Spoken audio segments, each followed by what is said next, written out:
নমস্কার বন্ধুরা, আমি সুরজিৎ কোলে জিপিএস অফ স্টক মার্কেটে সকলকে স্বাগত জানাই। আজকেও আমরা বেশ কিছু মোমেন্টাম স্টক এবং ইন্ডেক্সগুলোকে একটু দেখব যে কোন ইন্ডেক্সটা কোন দিকে যাচ্ছে, নিফটি ব্যাংক নিফটি কোন দিকে যাচ্ছে, সেই মুভমেন্টগুলো আমরা দেখব। তো প্রথমেই যে বিষয়টা নিয়ে আমরা আলোচনা করব সেটা হলো যে ব্যাংক নিফটি কালকের থেকে আজকে গ্যাপ আপ করে খুলেছে এবং প্রাইস ওপর দিকে মোমেন্টাম হওয়ার দিকেই আছে। এর সঙ্গে আমরা বেশ কিছু স্টককে দেখে নেব যে স্টকগুলো কিনা আজকে ইন্ট্রাডে পারপাস অথবা সুইং ট্রেডিং এর জন্য কিছু মোমেন্টাম করছে কিনা। তো ফার্স্ট যে স্টকটা আমরা দেখব সেটা হলো নেটওয়েভ। নেটওয়েভ স্টকটা দুদিন আগেও দেখেছিলাম এবং আজকেও দেখছি এটার মধ্যে একটা মোমেন্টাম কিন্তু আছে, যেটা আগামী দিনে একটা বড় মুভ দিতে পারে। তো যদি দেখি নেটওয়েভের চার্টটাকে, যেটা বড় ফল হয়েছে, ফল হওয়ার পর একটা বেস তৈরি হচ্ছে নিচ থেকে, ওভারঅল অনেকটা কারেকশন হয়ে গিয়েছে। হওয়ার পর এই জায়গাতে প্রাইসটা একটা বেস তৈরি করছে। আমি জাস্ট একটু লাইনটা ড্র করে নেব। সেই লাইনটা ড্র করার পর আপনারা বুঝতে পারবেন যে কিভাবে এটা একটা বেস তৈরি করেছে। নিচের দিকে এই ধরনের একটা বেস করেছে এবং ওপর দিকে এই একটা বেস তৈরি করছে। তো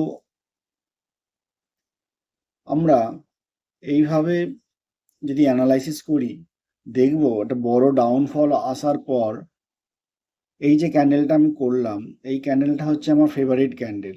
এই ক্যান্ডেলটা থেকে বোঝা যাচ্ছে প্রাইস কিভাবে মুভ করার চেষ্টা করছে, কারণ এই ধরনের ক্যান্ডেল থেকেই কিন্তু ম্যাক্সিমাম রিটেলাররা বেরিয়ে যায়, কারণ এই জায়গায় প্যানিক সৃষ্টি হয়। তো সেই হিসাবে আমাদেরকে সেই সমস্ত স্টকগুলোকে দেখতে হবে যার মধ্যে একটা মোমেন্টাম আসতে শুরু করেছে। আরও কিছু স্টক দেখব, যেমন আপার ইন্ডাস্ট্রি। এই স্টকটা কিন্তু একটা মোমেন্টাম দেবে বলে মনে হচ্ছে। এই স্টকটাও সেম প্যাটার্ন তৈরি করেছে, একটা বড় ডাউনফল হয়েছে, হওয়ার পর নিচ থেকে একটা বেস বানিয়ে ওপর দিকে যাওয়ার চেষ্টা করছে। আমরা যদি একে অ্যানালাইসিস করি, দেখতে পাবো যে এর বেসটা এই জায়গায় শুরু হয়েছে, বেস তৈরি করা, এবং প্রাইসটা মুভমেন্ট সেমভাবে করছে। আগের ভিডিওতে যেমনগুলো বলেছি বা আগের স্টকটা যেভাবে অ্যানালাইসিস করছে, সেমভাবে প্রাইস কিন্তু এইভাবে উপর দিকে যাওয়ার চেষ্টা করতে পারে। আর একটা বিষয় হলো, এই স্টকটা এখন 3% মোমেন্টাম করছে। আমরা এটাকে জাস্ট একটু পজ করে এলাম, দেখতে পাচ্ছি প্রায় অনেকটাই মোমেন্টাম হয়ে গিয়েছে। আমরা ভিডিওটাকে একটু পজ করে করেই করবো, এই কারণেই, কারণ যদি লম্বা ভিডিও করি হয়তো অনেক বড় ভিডিও হয়ে যাবে, সেক্ষেত্রে আপলোডে হয়তো সমস্যা হতে পারে। তাই আমরা ভিডিওটাকে একটু পজ করে করব। দেখতে দেখতে আপার ইন্ডাস্ট্রি প্রায় 3% মতো আরও এক্সট্রা মুভ করেছে। তখন 3% ছিল, এখন 6%-এর মতো মুভ করছে। সুতরাং স্টককে কিভাবে অ্যানালাইসিস করতে হয় বা স্টককে কিভাবে সিলেকশন করতে হয়, এই ভিডিও থেকে কিন্তু বোঝা যাবে। আর স্টকই হোক, ইন্ডেক্স হোক বা যাই হোক না কেন, যেই সম্বন্ধে আমি অ্যানালাইসিস করি না কেন, সেটা হচ্ছে আমার ব্যক্তিগত ভিউ মাত্র। এখানে কোনো রেকমেন্ডেশন বা বাইং সেলিংয়ের কোনো কথা থাকছে না, শুধুমাত্র এডুকেশনাল পারপাস। কেপিআর মিলটা যদি দেখেন, কেপিআর মিলটাও কিন্তু আগের ভিডিওতেও বলেছিলাম, তা একটা মোমেন্টাম আছে এবং সেই মোমেন্টামটা কিন্তু ওপর দিকে যাওয়ারই চেষ্টা করছে অলরেডি। যেটা ওর নিয়ারেস্ট যে জোনটা আছে সেই জোনে কিন্তু পৌঁছে যেতে পারে। আমরা যদি নিয়ারেস্ট জোনটাকে মার্ক করি তাহলে দেখতে পাবো একদম কাছেই চলে এসেছে নিয়ারেস্ট জোনটা, নিয়ারেস্ট যে রেজিস্ট্যান্স জোনটা। এটা একদিন আগে এই ভিডিওতে বলেছিলাম যে স্টকটার মধ্যে মোমেন্টাম আছে এবং আগামী দিনে হয়তো মোমেন্টামটা থাকতে পারে। তো আমরা সেই সমস্ত স্টকগুলোকেই নিয়েই দেখব যেগুলোর মধ্যে মোমেন্টাম আছে বা মোমেন্টাম আসতে পারে।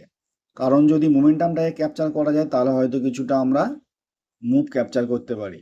পেল স্টকটা যেটা কালকেও আমরা বলেছিলাম যে এর মধ্যে একটা মোমেন্টাম ছিল এবং মোমেন্টাম আছে, আজকেও সেমভাবেই আমি পেল চার্টটা জাস্ট নিয়ারেস্ট যে রেজিস্ট্যান্স জোনটা একটুখানি মার্ক করে নিচ্ছি এবং যেখান থেকে প্রাইসটা মুভ করতে শুরু করেছে সেই জায়গাটাও কিন্তু আমরা মার্ক করছি।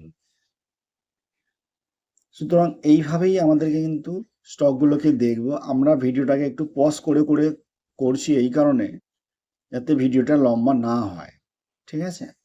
তো আমরা দেখবো পেল এইভাবে কিন্তু প্রাইসটা ফল হতে হতে নেমেছে এবং আস্তে আস্তে প্রাইসটা আবার ওপর দিকে যাওয়ার চেষ্টা করছে, নিচে থেকে একটা বেস তৈরি করছে। যদি বেস ফরমেশন ঠিকঠাক হয়ে যায় তাহলে হয়তো আগামী দিনে প্রাইসটা একটু উপর দিকে যাওয়ার চেষ্টা করবে। আমরা যদি লোয়ার লোগুলোকে দেখি, মানে লোয়ার হাই আর কি, আগের যে লোটা করেছিল সেই লোয়ের থেকে পরের লোটা আর একটু দূরে 1 2 3 4 করে আমি মার্ক করলাম। এই থেকে বোঝা যাচ্ছে যে প্রাইসটা উপর দিকে যাওয়ার মোমেন্টাম করছে। যে কোনো স্টক বা ইন্ডেক্সকে অ্যানালাইজ করতে গেলে এইভাবে করতে হবে যে তার প্রাইসটা মোমেন্টাম হচ্ছে কি করে বুঝবো না, আগের যে লোটা নেক্সট যে লোটা হচ্ছে তার থেকে ওপরে হচ্ছে কি। যদি হয় তাহলে জানবো যে প্রাইসটার মধ্যে একটা আপমুভ ভাব শুরু হয়েছে, যেটা কি না প্রাইসটাকে ওপর দিকে নিয়ে যাওয়ার চেষ্টা করবে। তো এইভাবেই আমরা কিন্তু স্টকগুলোকে দেখব। আরেকবার আমি তেজাস নেটওয়ার্ক যে স্টকটা, এটা আগের দিনেও বলেছিলাম, যদি দেখা যায় তেজাস নেটওয়ার্ক স্টকটাও কিন্তু একটা বড় কারেকশন হয়েছে, হওয়ার পর একটা বেস তৈরি করছে। যদি এর নিচে এই লোটা না ক্লোজ দেয় নিচের দিকে তাহলে হয়তো প্রাইস ওর মোমেন্টাম করতে পারে, নিয়ারেস্ট যে গ্যাপটা আছে সেই গ্যাপের কাছে প্রাইসটা মুভমেন্ট করতে পারে। তো এই স্টকটা আমাদের রেডারে থাকবে। প্রাইস এইভাবে ফল হয়েছে এবং যাওয়ার চান্সেস আছে ঠিক যেভাবে মার্ক করছি। যদি উপর দিকে মোমেন্টাম হয় হয়তো প্রাইস এইভাবে মুভ করতে পারে। আগামী দিনে আমরা এই স্টকটাকে দেখব, আমাদের রেডারে থাকবে স্টকটা, ঠিক আছে? তো এই ধরনের আমরা বেশ কিছু স্টক অ্যানালাইসিস করব যেটা আগামী দিনে স্টক পিক করতে সুবিধা হয়। আর একটা কথা বলবো, ভিডিওটাতে অবশ্যই কমেন্ট করবেন যে আরও কি ধরনের ভিডিও যদি চায় সেই ধরনের ভিডিও হয়তো করে আপনাদেরকে সাহায্য করতে পারি। কেপিআর মিলটা ও কিন্তু নিয়ারেস্ট রেজিস্ট্যান্স জোনের কাছেই প্রায় পৌঁছে গিয়েছে।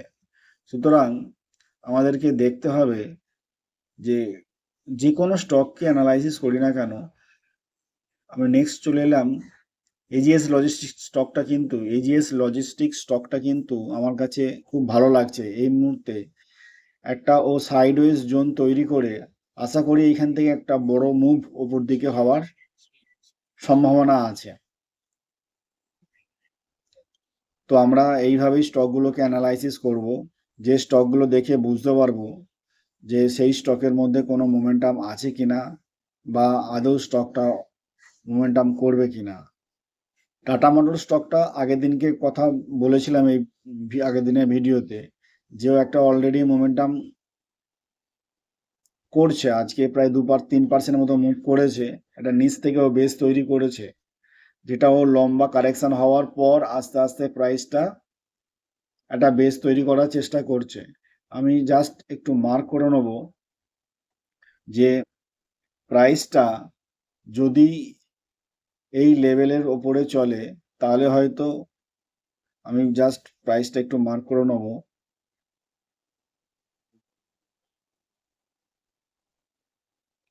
যদি প্রাইসটা এই প্রাইসের ওপরে ক্লোজিং চলে তাহলে কিন্তু একটা আপ মুভ বা ওর ডাউন ট্রেন যেটা ছিল সেই ডাউন ট্রেনটা কনভার্ট হয়ে গিয়ে side as to up train হবে।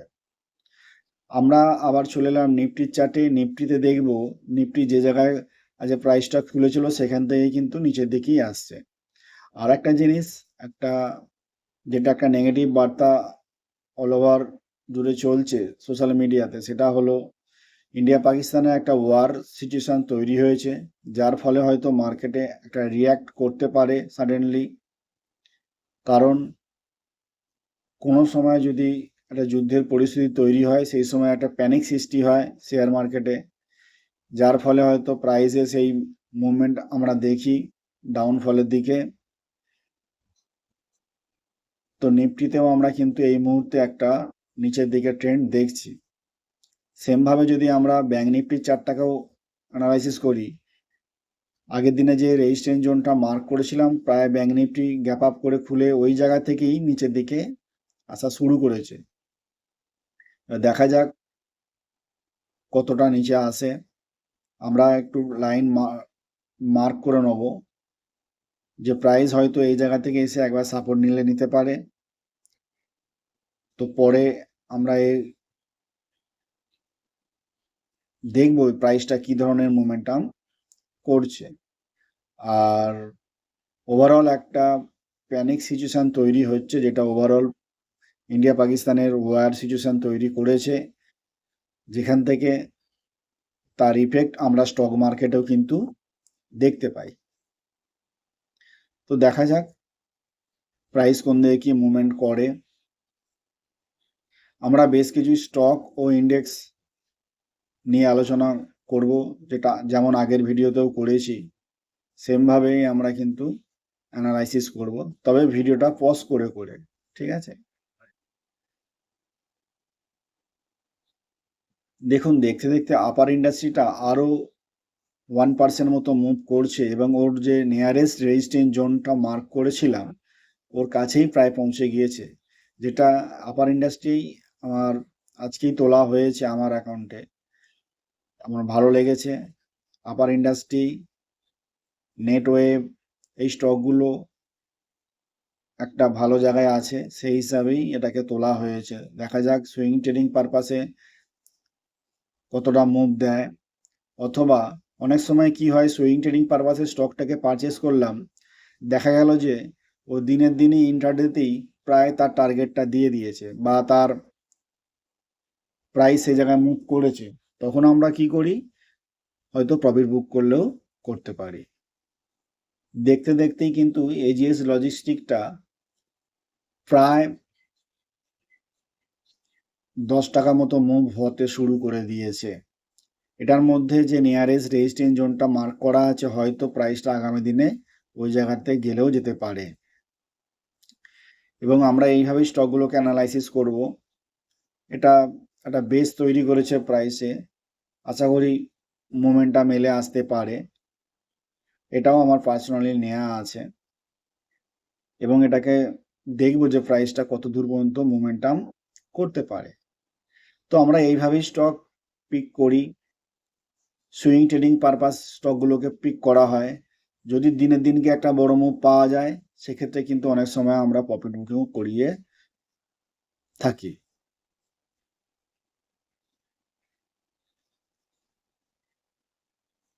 দেখুন কিভাবে স্টকটা মোমেন্টাম করছে। একটা শর্ট টাইম ফ্রেম যদি দেখি, আওয়ারলি ক্যান্ডেলটা কি সুন্দর বুলিশ প্যাটার্ন তৈরি করেছে, যেটা থেকে বোঝা যাচ্ছে ওর মধ্যে একটা আপসাইড পোটেন্সিয়াল বোঝা যাচ্ছে। আর ডেলিতে গিয়েও যদি দেখি, ওর চার্টের মধ্যে কিন্তু একটা বেস তৈরি হয়ে ওপর দিকে যাওয়ার চেষ্টা চলছে। দেখা যাক আগামী দিনে প্রাইসটা কতটা মুভ করে বা আজকে কতটা প্রাইসটা মুভ করে।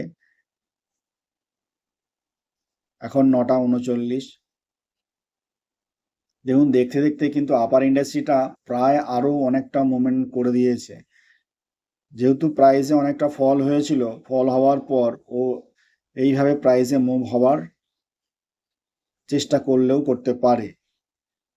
এখন প্রায় 9% মতো আপার ইন্ডাস্ট্রি একটা মুভমেন্ট করে দিয়েছে অলরেডি। আমাদের যে নিয়ারেস্ট যে রেজিস্ট্যান্স জোনটা ছিল সেই রেজিস্ট্যান্স জোনেই কিন্তু প্রাইসটা এখন চলে এসেছে। আমরা ভিডিওটা একটু পজ করে করে করছি বটে। আর এই ধরনের ক্যান্ডেল আমি আগেও বলেছি যে এটা আমার ফেভারিট ক্যান্ডেল, এবং প্রাইস এইভাবে এই ক্যান্ডেলের পর একটা বেস তৈরি করলেই আমি সেই প্রাইসের সেই স্টকটার ওপর আমার নজর চলে যায় যে স্টকটার মধ্যে কিছু মোমেন্টাম আসছে কিনা বা এলেও আসতে পারে। তো আমরা এইভাবেই স্টক সিলেকশন করব, সেটা ক্যান্ডেল ওয়াইজই হোক, সেটা তার বেস ফরমেশন হোক, ঠিক আছে, যেটা থেকে বোঝা যায় যে প্রাইস স্টকের মধ্যে একটা প্রাইসের মোমেন্টাম আসতে পারে। আমি জাস্ট ওর রেজিস্ট্যান্স জোনগুলো একটু মার্ক করলাম। রেজিস্ট্যান্স জোনগুলো মার্ক এই কারণে করা যে প্রাইস যদি ওই জায়গায় যায় হয়তো সাময়িক একটা পুল ব্যাক বা রিট্রেস ওখান থেকে এলেও আসতে পারে, সেই কারণে রেজিস্ট্যান্স জোনগুলোকে মার্ক করা। এবং এগুলো হচ্ছে একটা কেউ যদি নিচে থেকে নিয়ে থাকে তার প্রফিট বুকিং করারও জোন বটে। ওভারঅল একটা 10%-এর মতো মুভ দিয়ে দিয়েছে। দেখি আর একটু হোল্ড করি, দেখা যাক। দেখতে দেখতেই যদি দেখি শর্ট টাইম ফ্রেমে একটা বড় মোমেন্টাম কিন্তু দিয়েছে, বড় বড় ক্যান্ডেল তৈরি করেছে, বুলিশ ক্যান্ডেল। আমরা এন্ডুরেন্স স্টকটা নিয়ে আগের দিনকে বলেছিলাম যে স্টকটার মধ্যে একটা মোমেন্টাম আছে, নিচ থেকে একটা বেস তৈরি করেছে। দেখতে দেখতে আবার লজিস্টিক চলে এলাম। এই জিএস লজিস্টিক প্রাইসে কিন্তু প্রায় 5%-এর মতো মোমেন্টাম করে দিয়েছে। সকালবেলা যখন বলেছিলাম তখন 805 টাকা 8 টাকা ছিল, সেখান থেকে প্রায় 30 টাকা মতো মুভ, একটা বড়ই মুভ ধরতে গেলে। ইনফোসিস স্টকটাও কিন্তু একটা বেস তৈরি করেছে এবং এর মধ্যেও একটা প্যাটার্ন তৈরি হচ্ছে, যেটা আগামী দিনে একটা মোমেন্টাম করলেও করতে পারে। বলতে বলতে আমরা ব্যাংক নিফটির মধ্যে একটা কারেকশন হালকা দেখতে পাচ্ছি। ব্যাংক নিফটি বা নিফটি দুটোতেই একটা কিন্তু নেগেটিভ সিচুয়েশন তৈরি হচ্ছে। যদি আমরা দেখি নিফটির তুলনায় ব্যাংক নিফটি একটু বেশি উইক ছিল গত কাল পর্যন্ত। একটা ব্যাংক নিফটিতে কিন্তু একটা রিট্রেসমেন্ট আসতে শুরু করেছে ডে রেজিস্ট্যান্স থেকে। আশা করি যদি এটা নেগেটিভটা আরও হাবি হয় তাহলে হয়তো প্রাইসে আর একটু ফল করতে নিচের দিকে এলেও আসতে পারে। সুতরাং আমাদের দেখে বুঝে জেনে অ্যানালাইসিস করে ট্রেড নিতে হবে। নিফটিতেও তাই একটা নিচের দিকেই এখনো পর্যন্ত ট্রেন্ড আছে। ব্যাংক নিফটি প্লাসে আছে, নিফটি মাইনাসে আছে। তো বন্ধুরা, আমরা এইভাবেই স্টকগুলোকে দেখব এবং আজকে এই পর্যন্তই। আমরা মোমেন্টাম স্টকগুলো যেভাবে দেখছি, আপনারা সঙ্গে থাকবেন, ভিডিওতে অবশ্যই কমেন্ট করবেন। নেক্সট ভিডিওতে আরও অন্য নতুন কিছু টপিক নিয়ে আসব।